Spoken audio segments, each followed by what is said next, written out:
ધાંગધ્રા શહેરના નરસિંહપરા વિસ્તારમાં આવેલા 500 વર્ષ જૂના પ્રાચીન મંદિરે સમારકામ પૂર્ણ કરી જીર્ણોદ્ધાર કરવામાં આવ્યું। સુરેન્દ્રનગર જિલ્લાના ધાંગધ્રા શહેરમાં આવેલ 500 વર્ષ જૂનું પ્રાચીન મંદિર નરસિંહપરા વિસ્તારમાં રામ મંદિર આવેલું છે। લોકવાયકા મુજબ આ મંદિરની સ્થાપના નરસિંહ મહેતા દ્વારા કરવામાં આવી હોય તેમજ મહેતા મંદિર આવી ભજન કરતા હોય તેવી લોકવાયકાઓ સાંભળવામાં આવી છે। આ મંદિરનું સમારકામ ધાંગધ્રાના સેવાભાવી ભક્તો દ્વારા કરવામાં આવેલ છે।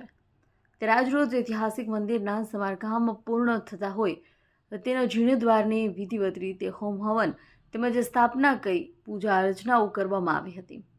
આ મંદિરના પૂજારી દ્વારા તમામ ભક્તોનો આભાર વ્યક્ત કરવામાં આવ્યો હતો તેમજ અહીં પધારેલ તમામ ભક્તજનોએ આ ધાર્મિક કાર્યમાં સહભાગી બની આસ્થાની જ્યોતને ઝળહળતી રાખી હતી।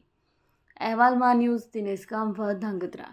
આજરોજ ધ્રાંગધ્રા મધ્ય નરસિંહપરા વિસ્તારમાં ઐતિહાસિક મંદિર રામજી મંદિર આવેલું છે। 500 વર્ષ જૂનું છે, જેમાં એવી એક લોકવાયકા છે કે અહીંયા નરસિંહ મહેતા પણ આવેલા અને મૂર્તિ પણ એમને આપેલી। એ મંદિરની અંદર આજે રામકિશનદાસ મહંત શ્રીના ઉપસ્થિતિમાં આજે મંદિરની અંદર જીર્ણોદ્ધાર કરવામાં આવ્યો, કળશ ચડાવવામાં આવ્યો અને સમારકામ કરવામાં આવ્યું।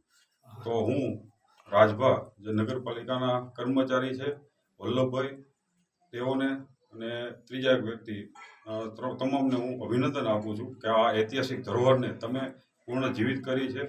તો હું નગરપાલિકાના વતી પણ મહંતને કહું છું કે અમારા લાયક કામકાજ હોય તો અમને જાણ કરશો। જય માતાજી, મારું નામ જાડેજા ભૂમિકા રાજેન્દ્રજી છે। આજ રોજ નરસિંહ મંદિરે કળશ સ્થાપના અને હવનનું આયોજન કરવામાં આવેલ છે।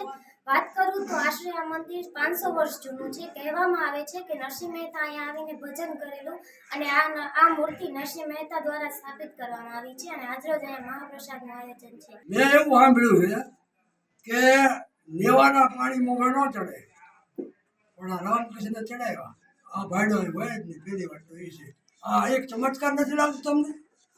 ચમત્કાર જ છે આ મારે મંદિર તો જૂનું છે, રૂપાળું છે, બધું છે। સહકાર આપવાવાળા ખૂબ આપ્યો અને પ્રમુખ સાહેબ કહીને જાય છે એ કે મને પ્રમુખ નહીં કહેવા લાગે, મને ભાઈ કહેવા લાગે।